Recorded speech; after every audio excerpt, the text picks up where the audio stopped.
Shalom, all praises, blessings, glories, and honors to Yahweh Bahashim, Yahweh Shai Bahashim, Racha Kodash.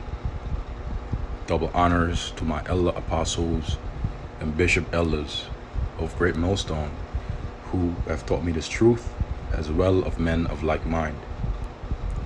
Shalom wa chesed, which means peace and mercy, to the elect of the nation of Israel, whom are you so-called Negroes, Latinos, Native American Indians, and Israelite foreigners of the seed line of our forefathers, Abraham, Isaac, and Jacob, whom are scattered here in America, which is Babylon the Great, and abroad.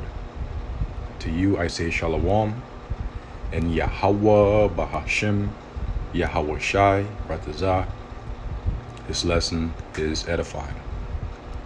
Ezekiel chapter 7, verse 25. Destruction cometh, and they shall seek peace, and there shall be none. 1 Thessalonians chapter 5, verse 3. For when they shall say, peace and safety, then sudden destruction cometh upon them as travail upon a woman with child, and they shall not escape. Ezekiel chapter 7, verse 26. Mischief shall come upon mischief, and rumor shall be upon rumor. Then shall they seek a vision of the prophet, but the law shall perish from the priest, and counsel from the ancients. In the news from the AP, U.S. economy returned to growth last quarter, expanding 2.6%. Now, this is actually bad news, because this will be used as a catalyst / excuse by the Federal Reserve, which is the U.S.'s central bank, to continue increasing interest rates to fight against inflation, which is only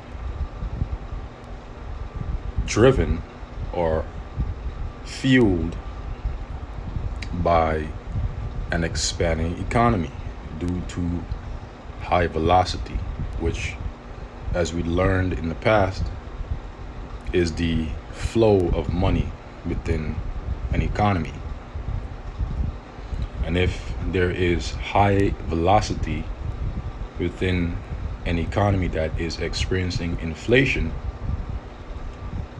it will only cause,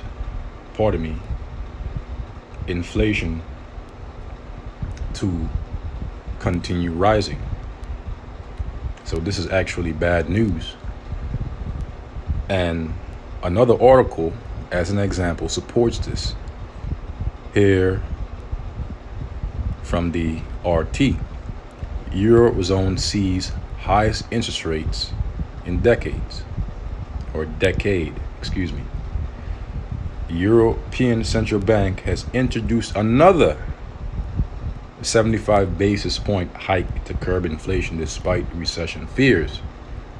And the more they increase interest rates, is the more they'll drive the economies into deeper recession and then eventually depression. So this is actually bad news as concerning the U.S. economy expanding 2.6%. Because remember, the Federal Reserve is increasing interest rates to fight against rising inflation.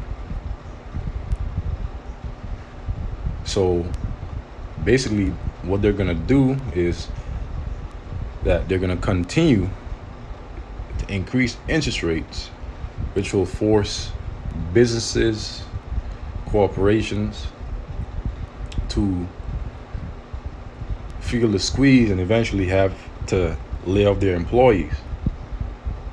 In other words, they pretty much want to destroy the middle class and the working class. Okay? The US economy grew at a 2.6% annual rate from July through September, snapping 2 straight quarters of economic contraction and overcoming punishingly high inflation and interest rates. So what do you think they're going to do by this logic? They're going to add more pressure. Inflation is going to continue to go up. And the cost of things are going to continue to rise, and the value of the dollar is going to continue to depreciate. And that is going to put the squeeze in a lot of households and a lot of people, especially the poor. And then the middle class, because they want to destroy the middle class. Thursday's estimate from the Commerce Department showed that the nation's gross domestic product, the broadest gauge of economic output, grew in the third quarter after having shrunk in the first half of 2022. Stronger exports and steady consumer spending, steady consumer spending, which is velocity, backed by a healthy job market, which is BS, helped restore growth to the world's biggest economy. Still, the outlook for the economy has darkened. Why? Because inflation will continue to rise, and the Fed will be justified in further increasing interest rates, which will force businesses to cut back on production, which will then force them to lay off employees. Okay? Because their goal is to create a deflationary environment by slowing down the flow of money within the economy. Okay? In other words, prevent consumers from spending. Because the more they spend is the more inflation pushes back against what the Fed is doing. So they're damned if they do, and they're damned if they don't. They're effed on both sides, if you will. Still, the outlook for the economy has darkened. The Federal Reserve has aggressively raised interest rates 5 times this year to fight chronic inflation, and is set to do so again next week and in December. Chair Jerome Powell has warned that the Fed's hikes will bring pain in the form of higher unemployment, and possibly a recession. And we're already experiencing a recession. We've already been experiencing a recession, technically. The government's latest GDP report comes as Americans worried about inflation and the risk of recession have begun to vote in midterm elections that will determine whether President Joe Biden's Democratic Party retains control of Congress. Inflation has become a signature issue for Republican attacks on Democratic stewardship of the economy. And I'll pretty much read one more article, or 2 more, Lord's willing, and then move on to the next. With inflation still near a 40-year high, steady price spikes have been pressuring households across the country. At the same time, rising interest rates have derailed the housing market and are likely to inflict broader damage over time. So the housing market is pretty much experiencing a bubble that had burst. So the prices of homes now are pretty lower than they were 6 months ago, a year ago.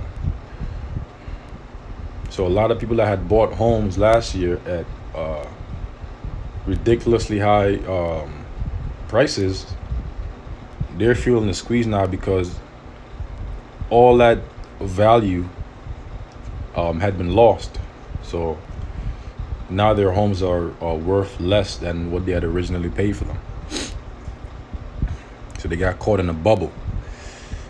It says The outlook for the world economy, excuse me, I didn't read at the same time. At the same time, excuse me, rising interest rates have derailed the housing market and are likely to inflict broader damage over time.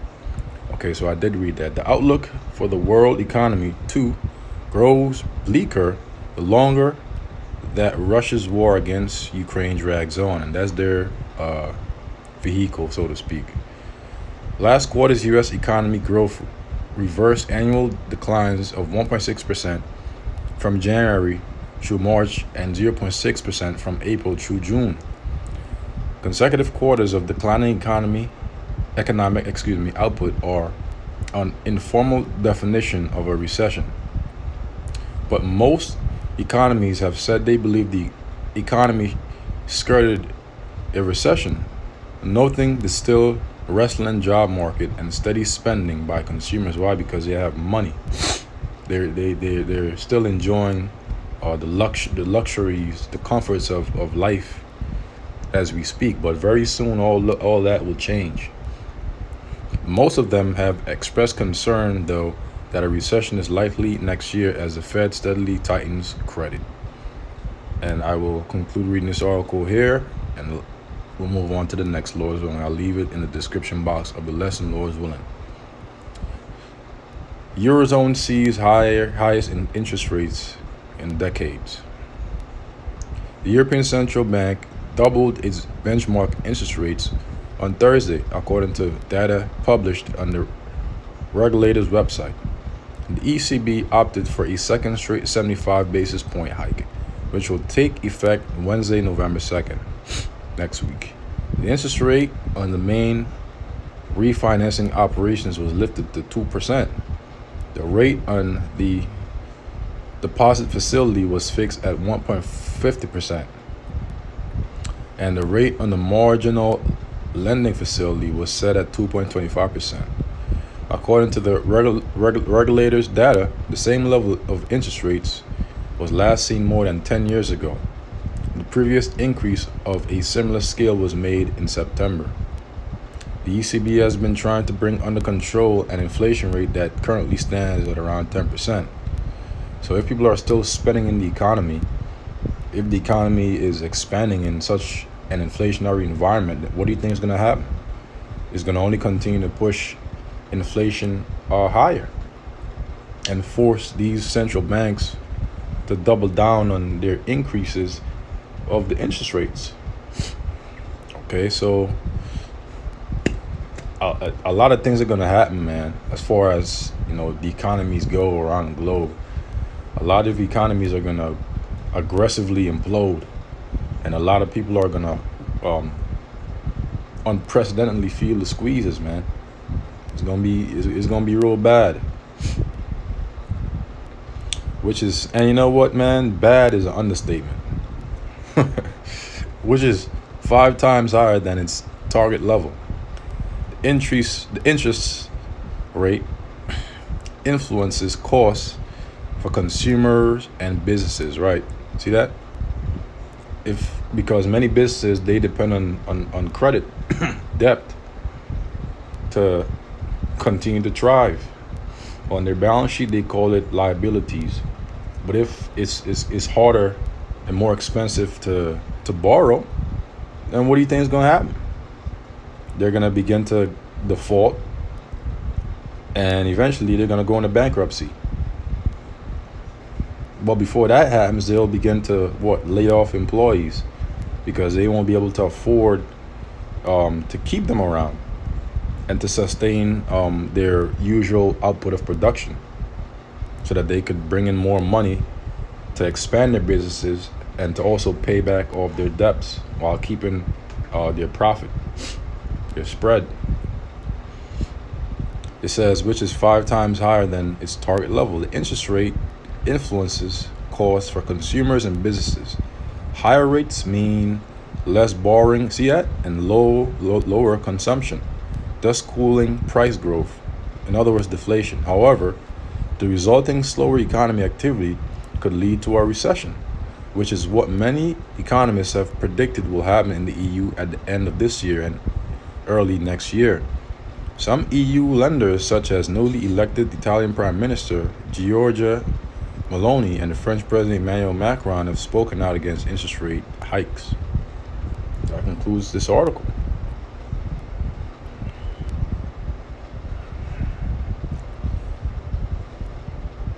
Macron issues warning on energy prices.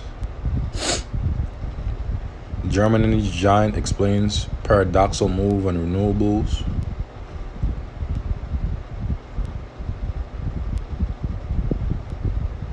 Iran announces retaliation against the EU. U.S. modernized nuclear arsenal in Europe. G7 not powerful enough to dictate Russian oil prices. So a lot of things are going on in the world, man. Norway explains opposition to Russian gas price cap.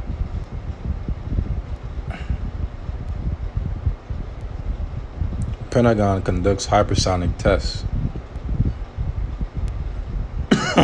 Pardon me. Pardon me. The latest rocket launch was used to evaluate materials for high-speed weapons still under development. The U.S. Navy and Army have conducted a test of hypersonic weapons, components, and materials, advancing the Pentagon's efforts in a race with Russia and China to develop high-speed weaponry that can evade modern defense systems. Wednesday's launch of a so-called sounding rocket from coastal Virginia successfully tested hypersonic weapon communications and navigation equipment, as well as materials that can withstand the heat generated when traveling at Mach 5 or 5 times the speed of sound. The Navy said in a statement, a second sounding rocket will be launched later this week to complete the latest round of testing. These rockets contain experimental payloads that provided data on the performance of materials and systems in a realistic hypersonic environment. The Navy said such evaluations fill a critical gap between ground testing and full flight testing. Data collected from the latest sounding rocket campaign will drive warfighting capability improvements for both Navy and Army to ensure continual battlefield dominance. The Pentagon is scrambling to achieve hypersonic warfighting capability by early to mid-2020s amid concern that the U.S. has fallen behind Russia and China in developing such weaponry. Russia, in fact, has already used hypersonic missiles on the battlefield in Ukraine. The first time that such technology has ever been used in combat. Pentagon officials claimed in May that the missiles weren't having game-changing effects. The Navy and Army are developing a shared hypersonic glide body design, which they will combine with individual weapon system, tailored for launch from sea or land.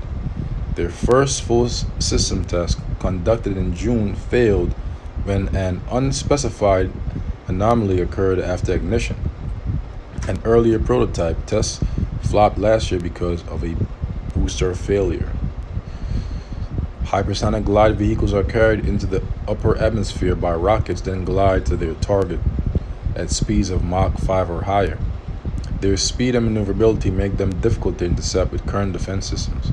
The U.S. Air Force is developing a different type of hypersonic weapon which uses an air-breathing scramjet engine to achieve high speeds. The hypersonic air-breathing weapon concept, HAVC, reportedly had a successful test in March when the missile was released from a B-52 Stratofortress off the U.S. West Coast and flew for over 300 nautical miles after its scramjet engine ignited and accelerated to speeds of more than Mach 5. This concludes the article. So, nations are also preparing for war. Okay.